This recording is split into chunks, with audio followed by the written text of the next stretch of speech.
3 വർഷം കഴിഞ്ഞപ്പോൾ പിന്നെ എന്ത് സംഭവിച്ചു കുമ്പളങ്ങി പഞ്ചായത്തിന്? കഴിഞ്ഞ 3 കൊല്ലം ഉണ്ടായ ആ ഒരു ഊർജ്ജസ്വലത പിന്നീട് ഉണ്ടായില്ല. ഹൈവേഡിനെ സംബന്ധിച്ചോളം 82 26 പഞ്ചായത്തുണ്ട്, മുനിസിപ്പാലിറ്റി ഉണ്ട്, കൊച്ചിൻ കോർപ്പറേഷൻ ഉണ്ട്. എന്നിരുന്നാൽ പോലും അദ്ദേഹം എന്തുകൊണ്ടിട്ടാണ് അങ്ങനെ നമുക്ക് വരാത്തത്? ഇനി MLA ഫണ്ട് ലഭ്യമാവുന്നില്ല. അടയാളപ്പെടുത്താനായിട്ട് കുമ്പളങ്ങി ഗ്രാമപഞ്ചായത്തിൽ ഒന്നുമില്ല. നിലവിലെ പഞ്ചായത്ത് പ്രസിഡന്റും വൈസ് പ്രസിഡന്റും തമ്മിൽ എന്തെങ്കിലും അഭിപ്രായ വ്യത്യാസമുണ്ടോ? ഉദ്യോഗസ്ഥന്മാരല്ല ഭരിക്കേണ്ടത്.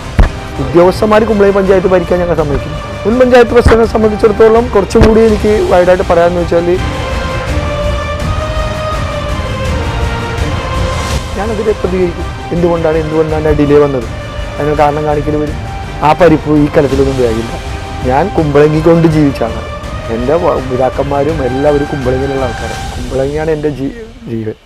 ആ കുമ്പളങ്ങിയിലെ ജനങ്ങൾക്ക് വേണ്ടി ഞാൻ ആത്മാർത്ഥമായിട്ട് 100%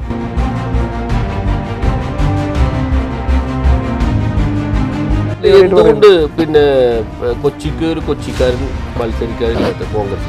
ഇപ്പം അദ്ദേഹം പാർട്ടിയിൽ നിന്ന് പുറത്തുപോയി. തദ്ദേശ സ്വയംഭരണ തെരഞ്ഞെടുപ്പിൽ പാർട്ടി വീണ്ടും അധികാരത്തിൽ കുമ്പളങ്ങിയിൽ വരുമെന്ന് പ്രതീക്ഷിക്കുന്നു. ഈ പ്രാവശ്യം